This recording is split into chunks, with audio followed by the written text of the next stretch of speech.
Thank you so much for joining us on It's Time today. We are your hosts. I'm Linsly Donnelly, your citizen scientist and your longevity expert for midlife women. And I'm Dr. Jen Wagner, physician and holistic performance expert. Welcome to It's Time, powered by Prosper. Okay, so this one is near and dear to both of our hearts. We obviously are midlife women, but we really love and feel so hopeful, especially after talking with Maria and a lot of our kids in our kids cohort. We feel hopeful about the generation ahead. But we also thought there was a couple of things that if we could impart to women, either we're mentoring at work or our children or nieces, what are the kind of seven, we call them 7 secrets of success or whatever, that we wish we could really drive home for younger women? And I think that's so important. We have the opportunity, and yet I would also say the responsibility that we have a stage and a platform sometimes where we are in front of really the up and coming generation, whether we're speaking at different events and things like that. And I've been surprised by the interest that a generation that we may not feel like we are addressing directly, how interested they are in not only what we have to say, but just our stories and how we've gotten to these points in our life. Because I think sometimes it feels like a far leap that if you're just starting your career and you look at someone that is closer maybe to the back half of their career or has reinvented their career, like, wow, how did they do that? And so we get asked a lot of questions about that, about all of the different things that we're going to touch on. Yes.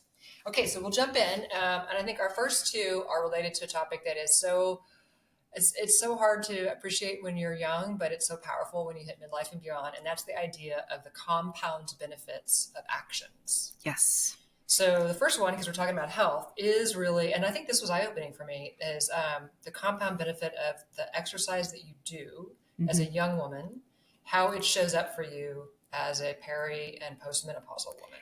Absolutely. And I think that we're learning, and I think, you and I have even discussed this, that I was fortunate to learn about some of these things kind of before, very early in perimenopause, or even before those stages started. So I could kind of ease my transition into thinking about some of this and changing my routines really gradually, instead of waking up one day going, oh my gosh, I need to completely throw out one fitness idea that has kept me sane and happy and healthy to adopt this other one. And so I think that it is really important to realize from a younger age, and even before we start thinking, oh, I'm getting close to menopause, et cetera, about what we need to do to really put some stock in the bank. Mm-hmm. Definitely. And so when we talk about this with our daughters or young women who we mentor, it's this idea that however much weight training you can do and VO2 cardio training you can do before the age of 35 starts to build your principle. And then you start to work down that principle, hopefully at a slower rate when you continue to do those actions. But you build this big, big principle of muscle and bone strength to carry you for those, 6 decades after the age of 35. And I did not understand that when I was a young woman. Luckily, I was dancing. I was doing things that were physical, but I certainly wasn't lifting weights until I was probably in my 30s. So I think that's a great thing for the generation to understand, is just 2 times a week even is building that foundation. Absolutely. And doing things that you can do in those spaces that are available to you, jumping, adding those things that maybe as our joints and backs and other parts of our bodies age become less available to us, but we know are so important for building bone. And then I think the VO2 max thing is really important. And why you don't necessarily need to focus on what that exact metric is. I mean, you and I are data people. It's great to have that data. But I think knowing that it is harder to build that cardiovascular fitness, and it is going to decline once you reach a certain age, and we can slow that decline. It's real hard to reverse. And so again, you don't start saving for retirement at retirement, right? That's something you plan. And so just if you can put it in that mindset, you get your first job out of college, you start contributing to retirement. We kind of need to think of it in that same boat. Like whether you're, going to Soul Cycle or whatever your type of fitness is, thinking, am I varied enough to start building these bank accounts? Because it's just like retirement. Like we want it high when it starts. Yep. And I think the last one related to that, to this first point of compound actions, is your brain health, right? So we all had a ton of fun, and this is not a commentary on don't go have fun and don't go out with your friends and don't go party and all of that. But there is a reality that you want to build your brain health from an early age as well. And so the things you can do from that are you can add in supplements, you can add in sleep, you can add in proteins, and then you can just be mindful when you're deciding to do things that are definitely brain damagers, that you know you're doing it, and then you're mindful about the quantity of it. So the brain is a fantastic neuroplasticity vehicle, and we've heard about that, and it's awesome that you can rebuild your brain. But there's just the reality that, that's probably the muscle you want to have the best principle possible when you start to hit into life after estrogen. Absolutely. And I think just to double down on that, so you talk about supplements, and we've mentioned this in other podcasts, is that idea, of using creatine. And I think, we sometimes do activities when we're younger that put us at increased risk of having a brain injury. So whether that's a skiing accident or biking accident, all of those things, when we're doing more kind of fun, maybe a little more dangerous activities, surfing, all of these things that cause impact injury in our brain, that if we have creatine on board, we know we're going to heal better and have less injury from that. And so that's just another easy way. It's going to help our brains. It's going to help us build that muscle mass that we want. And so I totally agree, doubling down and realizing earlier the importance of sleep. Yes. Yeah. Okay. So that's kind of the action number one on compound activity and building your principle. You can't talk about that without talking, as you brought up, finances, right? So we're going to link to a couple things in the show notes around rules of thumb, but there are 3 key ideas for this when you are a young person, especially when you're a young woman. One is immediately saving from day one and just having that pulled out of your paycheck automatically and put into, at a minimum, a compound interest earning cash account, ideally into some sort of a risk balanced equity account and a bond account as well. But having a percentage that you are pulling out of your paycheck, don't even look at it, and it is compounding with some kind of a return, is kind of mission critical. And I want to say, kind of especially for women, mostly because the data still says women invest at a much lower rate than men, and they are more risk averse than men. And so they lose the opportunity for that compound effect. So the idea of 20 years, 30 years, 40 years, the risk adjusted returns are there.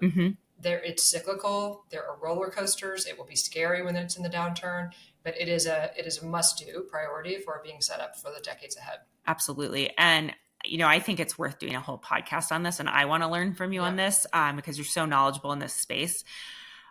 But I think that idea of it is taken care of before you even get your paycheck. And so, especially at first when maybe you're not as disciplined about saving once you have that cash in your hand, and part of the time, that's the time you're building your life, you're spending more money, you're traveling, you're going out with your friends. All of those things are great, and it's an exciting time period. And so if you can make sure that savings is done and you don't even think about it, you don't even see it, and then you turn around years later and there could be over millions of dollars there. And so I think it is worth, I'd love for us to go deep into what's a Roth, what's a 401k, how are these different, what does this mean for taxes? And that's a whole episode on itself. But again, this is all about banking things for the future. And I do think it's really important, even as you fill out those paperwork, you can risk assess where you want to be. And it's great to have a little more risk in it when you're young, and you can set these up. That automatically happens again for you. Yes. Yeah. I think the second part of that to pull out is, one of my first bosses, she was 31 years old. And I think we might've talked about her on a prior episode. Her name was Christy, and I thought she was so old at 31. I was like, what? She was a baby, but she had the great advice. And she was like, you should always have 6 months of, she called it your FU money, just 6 months set aside. So that's a separate component from the savings, so that you pull that out. Do set it aside somewhere where it's generating interest. So it's a money market account, but it is not invested. It is not touched. And it is there for you to be able to say, I'm out of here when you need to leave at work or Yep. any dynamic. Yep. So, all right. Great So advice. finance. So that's 1 and 2, bone, muscle, brain. And 2, finance. Number 3, and I think this one has also been kind of new news for us. We did this naturally when we were young, and then we studied it more now, is the reality that your mindset is a muscle, just like your bicep is a muscle. And to treat it with the same sort of discipline and reverence to build your mindset so that it is working on your behalf. Absolutely. And I want you to go deeper here because you are such an expert in this area of give some examples of how we do that and what that looks like practically. Yeah. So I think there are 3 things to kind of orient around. One is the reality is everybody came on board with different chemistry, right? So some people have a naturally positive can-do attitude, and that is just genetics. Like if you could play music, nothing wrong with if you don't have that on board, but look at it and realize that the data says upside is there when you build that positive mindset, and that upside manifests in finances, relationships, career trajectories, physical health, and health span and lifespan. So it is worth building that muscle is number 1, is to understand that it is worth it and buildable.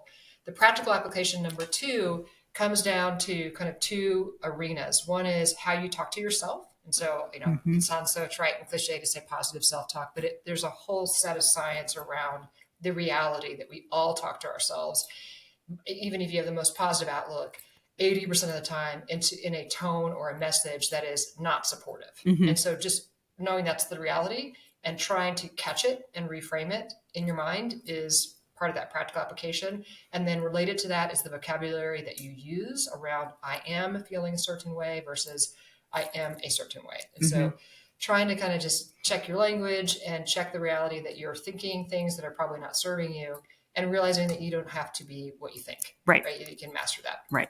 And then the third thing is there's a gazillion different little practices you can do based on what feels authentic to you, whether it's journaling, whether it's gratitude practice, whether it's playlists and singing songs that uplift you. We have a whole series of resources and prior episodes on how to practically manage your mindset, but pick what feels good and just do it like you would do a run in the morning.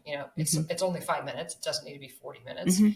Or like you would do your face routine. Like do it when you're doing your face routine or brushing your teeth. 5 minutes a day to actively take ownership of your mindset is what will carry you forward in a way that's enjoyable. I love that. And I really want to focus on what you talked about, how we talk to ourselves. And I realize sometimes what I try to balance in my head is, would I say this to someone else? And if the answer is no, you probably shouldn't be talking to yourself that way either. Right. And that doesn't mean you don't give people constructive criticism or have difficult conversations, but you probably don't berate someone else, especially like a work colleague, the way you're internally berating yourself. Right.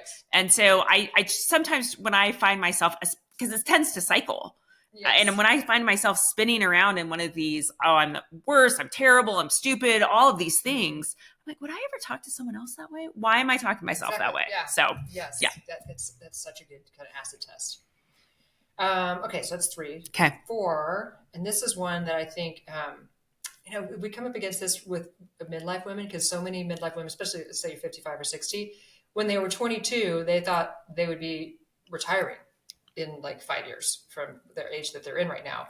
And you realize that you actually don't want to retire. Like you never want to retire. You want to be doing something for purpose and for work your entire life. And so the thing that we would want to impart on our younger colleagues and our daughters is work and purpose are something that give you energy and space to be creative. And Absolutely. So it'll change in different seasons. Sometimes that work is paid, sometimes it is not. Sometimes that purpose feels huge, sometimes it feels tiny. But the idea of cultivating purpose and matching your work to that purpose is something that will help your inside light up and sing and bring joy to your life. Right. And I think, and this is obviously coming from personal experience, that sometimes when you have this, what seems like a big challenging, not only in time, but challenging maybe in content purpose, i.e. becoming a doctor, it's a big investment, financially, especially from a time, my friends had jobs and were having kids and doing all of these things. And I'm like, I still have no control over my life. I someone says jump and I say how high until I'm in my 30s. And so while you had a boss in your 30s, I was still this grunt labor person in my 30s, you know? And so I think that, but then transitioning out of that purpose, I feel like sometimes we're so invested in what that initial purpose is. It becomes our identities. It's how we identify to our friends, to our families, et cetera. And it can be really challenging to shift that purpose. But we need to develop those skills and be comfortable having those conversations, and not a shift in purpose is not a failure in what the purpose was before. Yes. And it's more of an evolution. And it will continue, right? The seasons will change. And there are some days when your purpose, when your meaning is to just impart some kindness to the people who cross your path. Yeah. And that is a huge impact in the world. So absolutely. You know, it's with you and it carries you forward. Yeah, absolutely. So that's 4. 1, 2, 3, 4. Okay. Number 5. Keep going. You have the best list in front of you. So you introduce them and I'll Number 5. So this one, I think we're going to kind of riff on someone that I think a lot of people listen to, Mel Robbins. She came out with her book, The Let Them Theory. It's getting a ton of play. And I love all of her books. I mean, they're super simple. They're profound concepts, but they're simply communicated in a way that are digestible. And so the Let Them Theory is really this idea, I think, especially for when you're young, because I think it gets easier as we get older. We don't really care what people think. The Let Them Theory is this idea that you can let other people be themselves, do their thing, have their opinions, and not have to internalize it and take it in on you.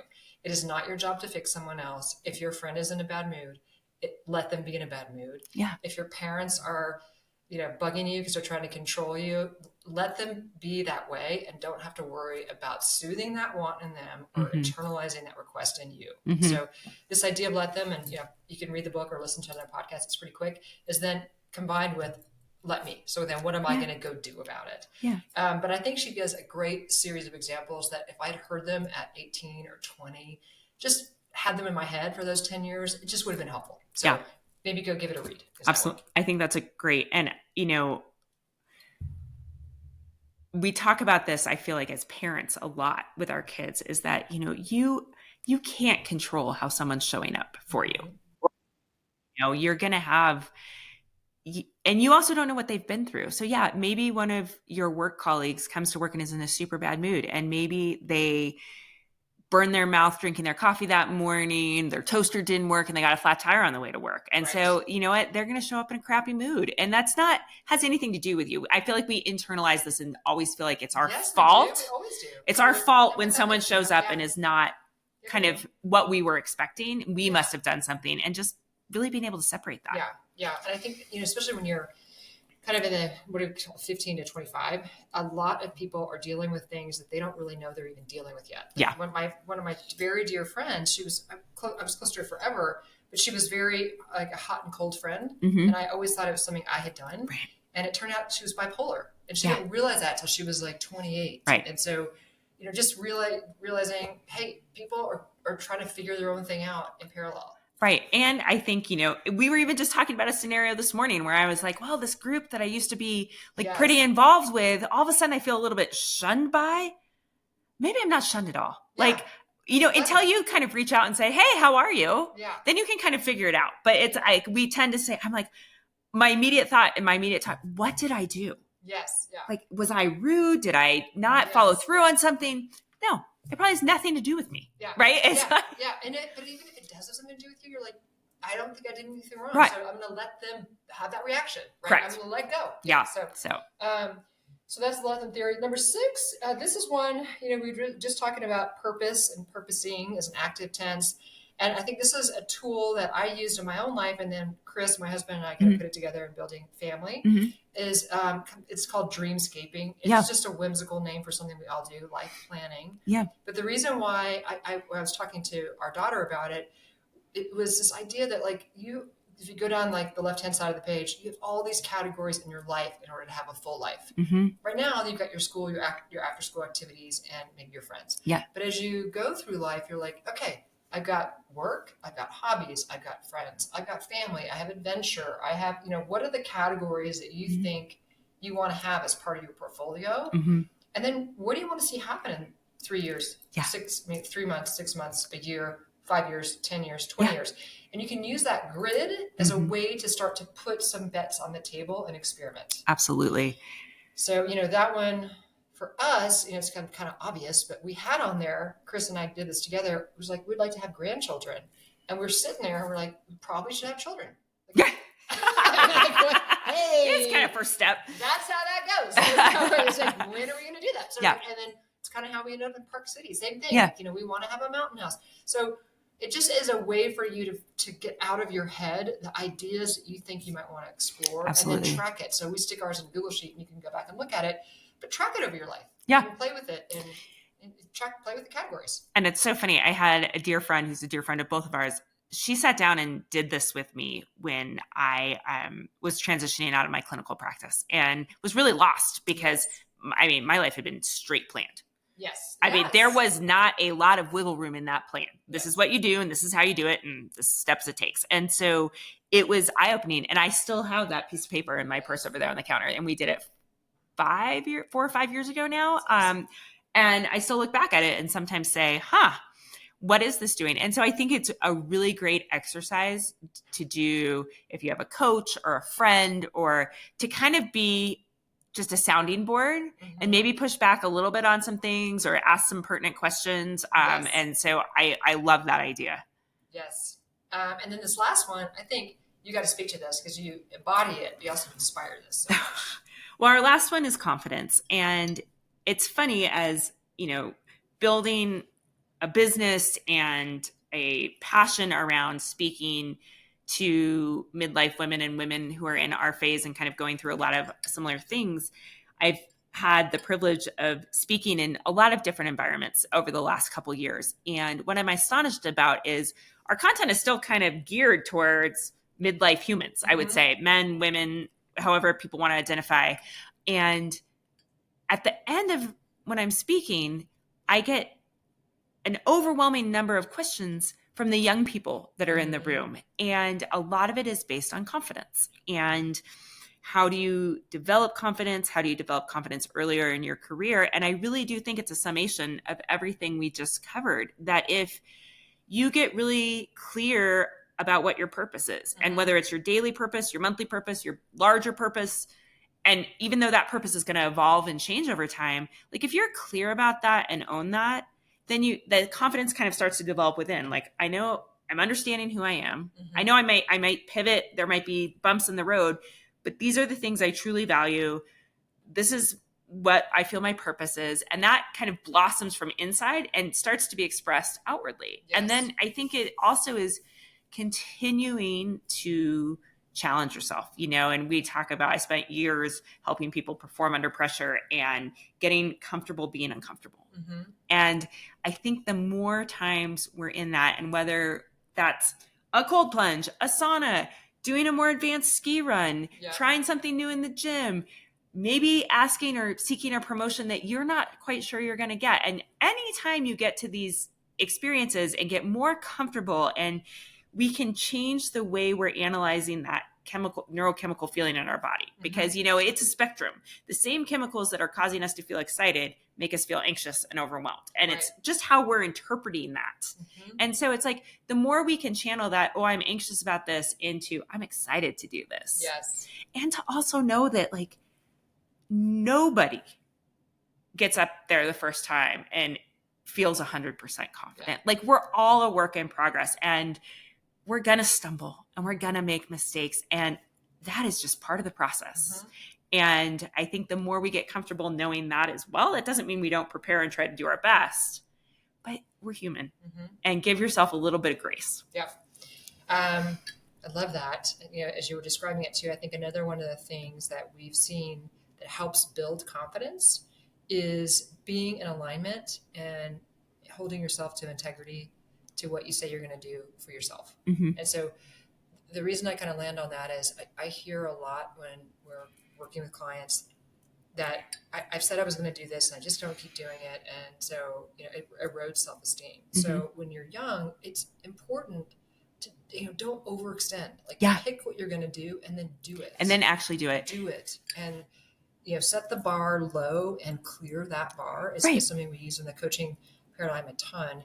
And that's the idea that you want to build trust with yourself, that you do what you say you're going to do, especially with yourself. And that drives confidence. And I don't think we realize how big of an impact that has. I was at an event in October in Boston that it was a speaking summit, and I wasn't an invited speaker. I'd been kind of involved in a little bit of the planning. Mm-hmm. And I got there and I'm sitting in this room with these amazing panelists. It was at the Chan School of Public Health at Harvard. And the person that had organized the event asked me to stand up and said, I just want to point out this person who really doesn't need to be here. She lives on the other side of the country, but she said she was going to show up. And you know what? She showed up.